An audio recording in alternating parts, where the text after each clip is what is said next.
Dear friends and colleagues, warm welcome from cloudy Brussels. Today we are gathering for another edition of European Chats, one of our online events that brings together leading voices from the European network representing different sides of society with the intention of dissecting some of the issues that the EU is dealing with and bringing the voice of stakeholders and citizens in the forefront of policy making. Today, we are fortunate to have with us two esteemed colleagues and good friends. On the one side, we have Patrizia Heidegger, who is the Deputy Secretary General of the European Environmental Bureau, the biggest network of environmental organizations in Europe. And alongside here is Valeria Ronzitti, who is the Secretary General of SGI Europe, representing companies who offer services of general interest. Patrizia, Valeria, thank you very much for joining today. It's a real pleasure to discuss with you, especially in a week that has featured two very big gatherings. We had the NATO summit at The Hague a couple of days, taking place for a couple of days. And today, EU leaders are meeting here in Brussels for the European Council summit. And the focus, of course, not surprisingly, has been very much on security and defense. The geopolitical situation around us, of course, demands a shift in the focus of EU policy towards strengthening our ability to defend ourselves, especially considering the US unwillingness to do so anymore. But the debate has been very much dominated by discussion around procurement of arms, investing in hardware, and increasing the military capabilities of EU member states. But there has been quite an absence on other dimensions of security defense that are equally important, like protecting our environment and climate security, that has been a major issue for decades now, but also strengthening with the necessary policy our social fiber, the things that really help us have an equal society which produces benefits and a fruitful future for all of us.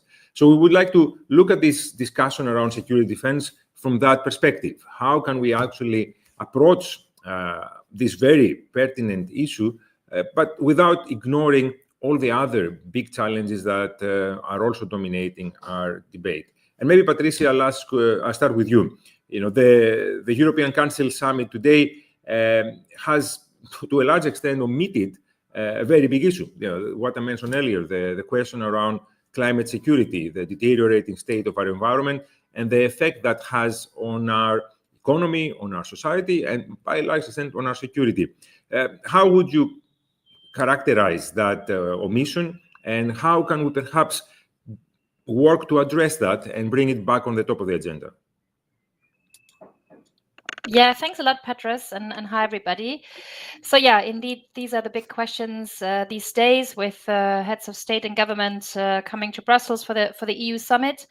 And yeah, we also, I mean, we sought to reach out to the heads of state before the summit with our kind of messages around that omission of, let's say, wider security risks that we are facing in Europe and obviously globally. There will also be a big mobilization this afternoon close to the European Commission headquarters, Rise for Climate this afternoon, and other mobilizations. So yeah, I mean, Petros, you're obviously absolutely right with your description of kind of the geopolitical paradigm shift that we have seen and are witnessing these days, and obviously that requires major rethinking and re-strategizing on the side of how the EU is reacting to that shift. But you're absolutely right that we're concerned about the debate about security increasingly narrowing down on question of military security and defense, and the discussion of funds going into defense. While we all know that next to kind of conflict and war, the other big global risk that we are facing in Europe and the rest of the world are climate risks, extreme weather events that affect water security, food security, and so on and so forth globally. And kind of omitting that now would actually increasingly put us in a fragile situation, because Europe is one of the parts of the planet which is experiencing the strongest impact of climate change already, and is also projected to experience one of the strongest impacts of climate change. We are all aware of the fact that we are, again, facing severe droughts, which are severely impacting food production, but also water security across the region, from Eastern Europe to the Iberian Peninsula. And kind of omitting that risk at this stage, would definitely not increase our security and our resilience on the long term. So we're here to mobilize and to be very vocal about this, and to also try to reinvigorate a discussion about human security from a more holistic approach, which includes, yes, climate security, energy security, food security, water security, but also, democracy, good governance, which is all part of human security. So we're trying to make some noise about that. I mean, physically through mobilization, but of course also through talking to the political leaders. And I think quite linked to that is not just the omission of, let's say, climate risks from the current, let's say, security agenda, but a parallel process that we are witnessing, which is the deregulation agenda. So we don't only have an omission of climate and environment from the political list of priorities, we even are being faced with a deregulation wave. And that's something that we are not just very carefully analyzing and following, but also really working on hard with partners across civil society, and even also business associations who are not convinced that this is the right way forward. We were promised not only a Europe which is carbon neutral, zero pollution, and which restores nature, but we were also promised a European economy that works for all, and a just transition. And so far, we're not seeing any of that fully materializing. So now, kind of rolling back legislation and policy that we agreed through a democratic process is definitely the wrong way forward. We've already seen the first deregulation package, which is basically undermining the promise of corporate accountability. Now, over the weekend, we saw the attempts to kind of withdraw the directive that would prevent companies from greenwashing. We are seeing an omnibus package on chemical regulation. There will be one on energy, another one on environment.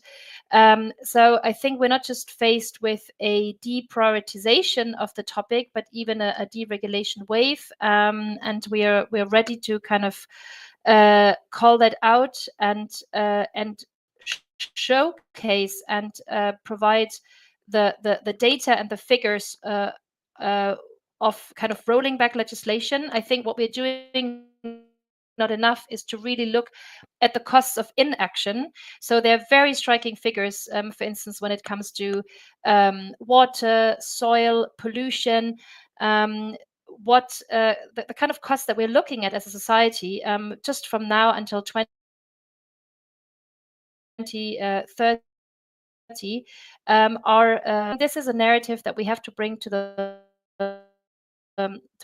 forefront much more, because this is not really being discussed.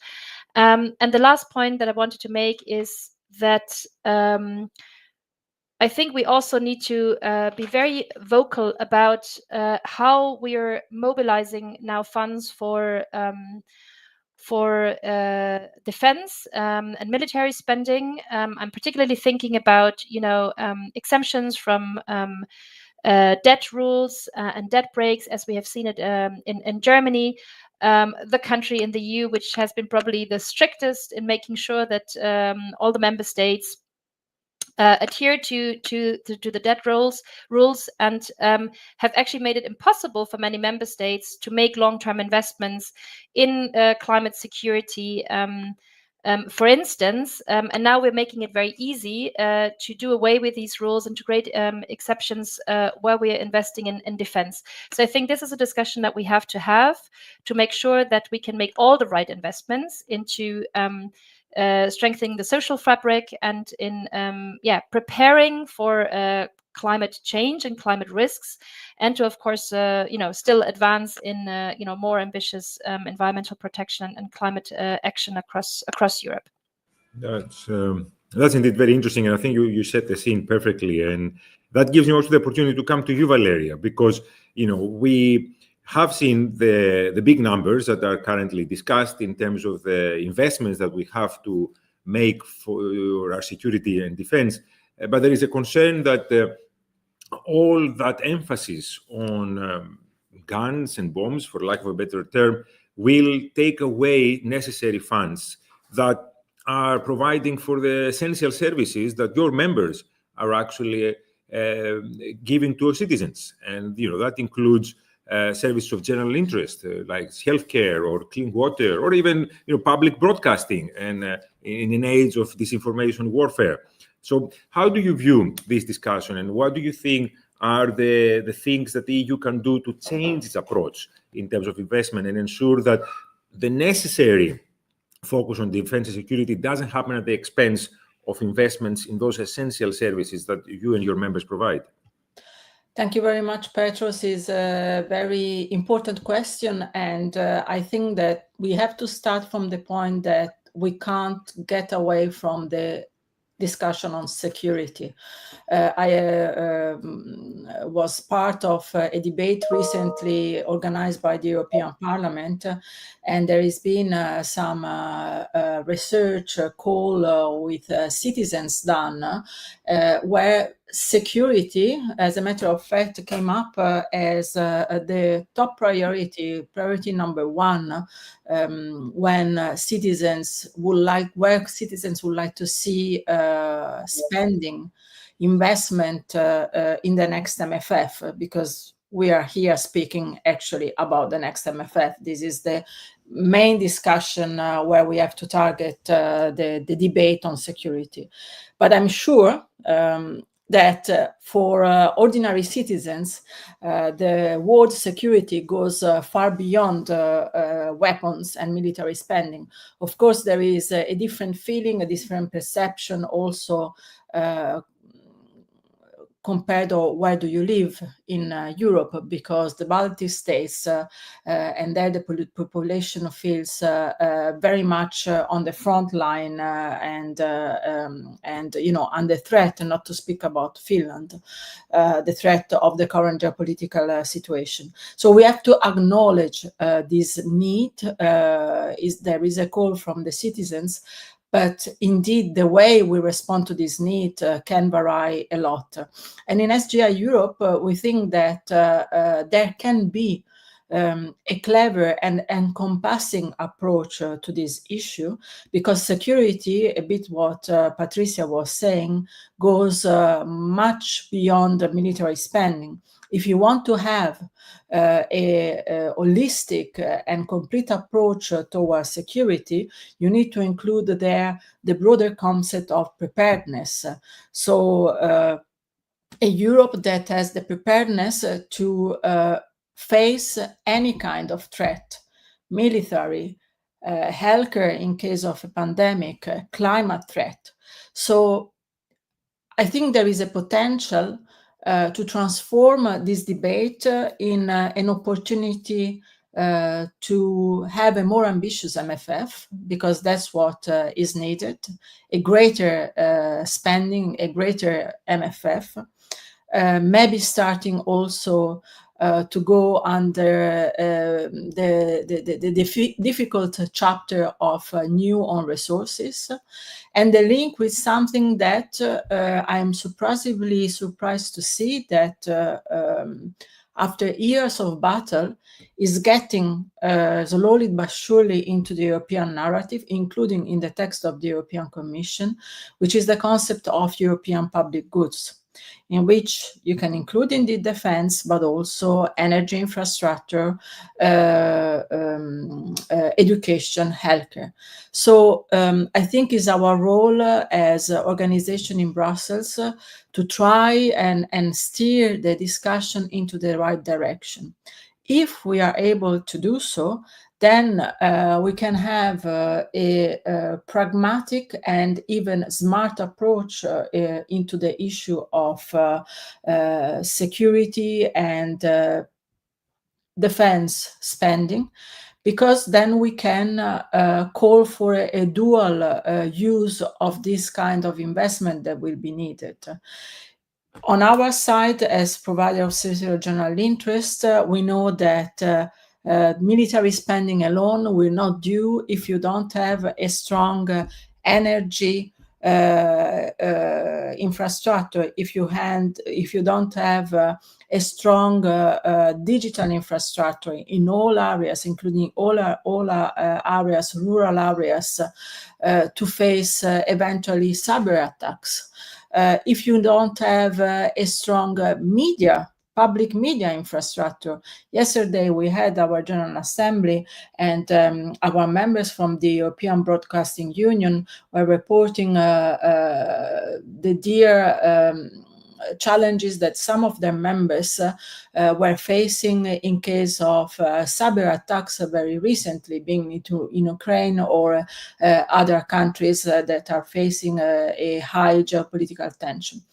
So if we are able, and this is the priority of my organization, SGI Europe, in the next week, months, and even years, because the MFF discussion is going to be a long one, to broaden the scope and have this inclusive concept of security, we think that there is a potential to move Europe forwards. Of course, when we speak about infrastructure, in our case, we speak about physical infrastructure, as I said, digital, transport, water infrastructure, but also social infrastructure, healthcare, education, social services. Education, for instance, is going to be a key social infrastructure. You can't have a resilience approach if you don't have the skilled workers to face maybe even new threat, being that military or climate threat that we are going to face into the future. So it's really important that we have this global approach. And I would like also to link this comment to the intervention that Patrizia made about what she called the regulation we call omnibus, to respect the wording of the European Commission. And here, again, we want to have a very pragmatic approach. In some cases, we think that this is coming as a bitter but necessary lesson learned from the European Commission, who went ahead in some files without listening properly to all the players around the table. It goes without surprise about the fact that a good number, if not the majority of our members are not unhappy about what the kind of stalling situation for CSRD and other files, simply because the majority of them, meaning not the big players that were already able to invest and go ahead in this process, but the small and medium-sized one were really struggling to cope with a package that is really ambitious and was, approved at a pace that were not allowing for them to follow. I think this is a big failure of Europe, because it would have been much better to take a longer time to approve the proposal, have everyone on board, instead of giving this extremely incoherent signal of drawing back or, put a stop on something that was just approved. But then, and to show that we are a very pragmatic organization, in some other cases, we think that the omnibus will create a disaster. And this is in all the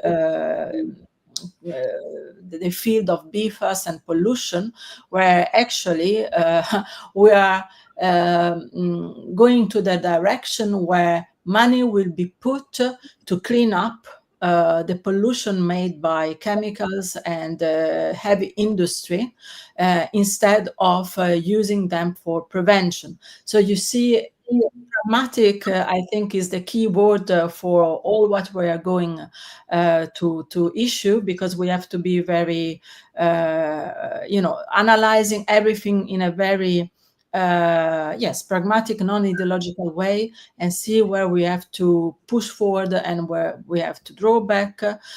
So pragmatism together with a clear ambition for a strong MFF that have this holistic approach to security. Otherwise, indeed, those citizens that are calling for security will very easily, the day after, complain about the fact that this security didn't include the strong healthcare system that they need, the strong water provision that they need, etc., etc. So a open door at the end for all these far-right populist parties that want Europe to collapse.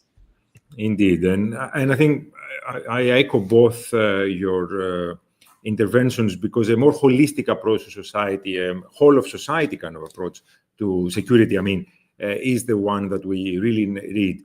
But also, I'd like to expand a little bit more on the question of enlarging also the pie, because the debate, this zero-sum debate about taking investment from one crucial area and putting it in another, neglects the fact that we have mechanisms, financial mechanisms, that will enable us to indeed enlarge the amounts available for investment, both by increasing the size of the EU budget, but also by improving and diversifying the sources of funding. And we have long advocated at the European movement for the need of own resources, the ability to raise funds not just from member state contributions, but also from other ways. And also we have the untapped potential of the euro, a common currency that is in fact the de facto second reserve currency in the world, that can really enhance the ability of the EU to finance those things that are important. And perhaps I'd like to come back to you, both of you, on these financial questions. Do you think we are perhaps handcuffing ourselves by not exploiting some of the tools that we have in our disposal as a big union of 27 member states, a market of 450 million citizens, with a currency that is only second to the dollar? Are we being a little bit too, limiting in our approach to this debate? Patrizia, if you want to go first, of course, and feel free to comment on things that have been said already. This is an open and informal discussion. Yeah. So, I think there's, for us, there's different elements that we're trying to address. I absolutely agree with you that there's probably a lot of options that we're not yet exploring at all, and but even within the options that we already have in our hands, I think there's a lot that we can do and that we will be working on.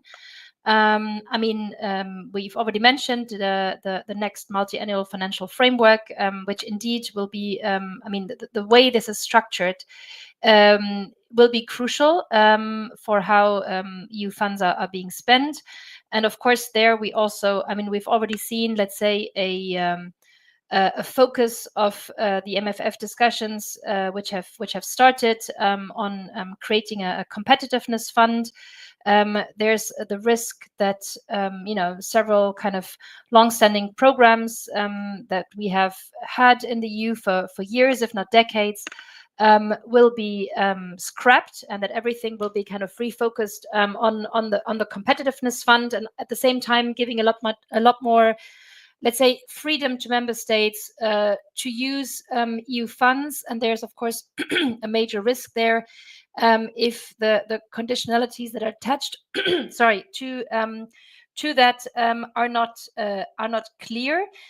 We have seen that, for instance, how funds from the Recovery and Resilience Facility were used, where for instance, there was very little kind of integration of trying to achieve different objectives with the funds, including making sure they deliver on social and environmental objectives alike. So I think there's a lot of lessons to be learned from that, to make sure that every euro we spend serves multiple purposes and not isolated purposes. So I think that's one key area. And the second one is really because the EU's budget is limited if we compare it also, of course, to the national budgets. So I think we also need to, and we've just done that, unfortunately, and we haven't allowed to give ourselves more flexibility. But with the fiscal framework that we have in the EU, we are currently tying member states' hands in making the right investments at the right time. We have undone some of the restrictions to make investments into defense, while we are not providing enough flexibility to member states to address the other risks that we've been discussing. So I think we also need to make sure that we allow member states for their national budgets to operate with higher flexibility. I think under the current fiscal framework, only a handful, I think 1 or 2 member states are actually able to make the investments that have been calculated as necessary to achieve long-term sustainability and resilience. And so in that sense, we are definitely tying our hands and tying member states' hands. Indeed, that's very interesting. And exactly, there are, as well as financial instruments, there are also legal and treaty provisions that we could be revisiting or utilizing to make ourselves more agile and flexible in this current environment. Valeria, any thoughts on this? Yeah, my first reaction is that there is a clear need, because I think we have to be realistic on the fact that there is a need to rethink the structure of the MFF. But at the same time, we are all entering this discussion with all the structure in mind. The current discussion is still very much about putting a weight on a new policy defense at the expense of others like cohesion or agriculture. So I think if we really want to have a restructuring, there should be a real, genuine rethinking, starting from zero and not putting one policy, one priority against the others. This, I think, is the biggest mistake politicians are doing, and there is not an alignment in thinking. So, first of all, we should, if we agree that it's necessary to rethink, bring everyone on the same page, and then see where are the priorities and therefore how to allocate the money. In this how, indeed, there is some potential to thinking out of the box and use better instruments that are absolutely not used at the best of their potential. I'm thinking, for instance, about InvestEU, that is absolutely underused. There is a lot to do there. A lot of blending measures and bringing in more the EIB and national promotional banks. So all the blending possibilities that are not fully used, and that could create a kind of leverage effect for some of the part of the MFF where we know that we are not going to be able to reach and be as ambitious as we would like, because the fight is going to be in the Council among member states. So I think I would like to bring in also this other asset. Of course, the multi-financial framework will see, as usual, a very strong political battle, but there are many possibilities beside the MFF, in where we can create a good condition for investment, being InvestEU, being IPCIs that are absolutely underused at the moment, where even us directly as a representative of companies, of service providers, can already create a good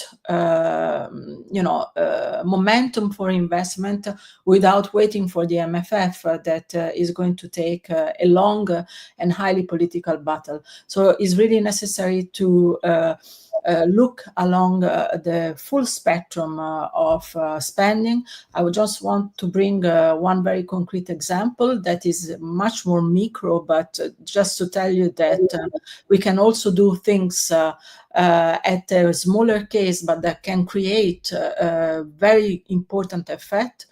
In our membership, we have a lot of members that have invested heavily in creating recycled secondary raw material. They've invested a lot, especially from plastics recycling. And they have good products that are not able to put on the market. They don't have the demand for this product because still the products from China or other third countries are much cheaper. So we put together a table between them and the investors to see where are the obstacles, what do they need, what do the investors need, especially from national promotional banks and the EIB, to be more attracted by these products, in order to give an advice to the European Commission in view of the next Circular Economy Act. You might think that this example is disconnected by the discussion we are having, but on the contrary, is an example about how, at a smaller case, we can create partnership that unlock investment potential without only having the MFF as the main and only tool at our disposal. This has been a fascinating discussion, and actually I'm very happy we are holding it today when this important gathering of EU leaders is taking place, but certainly it's not the end of the debate. Like both of you said, we have ahead of us weeks, months, and perhaps years of intense negotiations and significant soul-searching on behalf of the EU institutions and its member states to see how we can better address what you correctly pointed out, the genuine concern of citizens about how to protect their well-being and ensure they can live in a equal society, in an environment that is safe and clean for them to operate. I can only thank you for this really interesting and quite snappy conversation. You know, we kept it short, but really rich in content. And I look forward to continue the debate, both with the two of you, perhaps starting on Monday, the 30th of June, when the European Women International will be gathering its member organizations here in Brussels, but also in the weeks, months, and years ahead. Again, a big thanks on behalf of the European movement, and looking forward to having you again with us in the next edition of European Chats. Thanks a lot.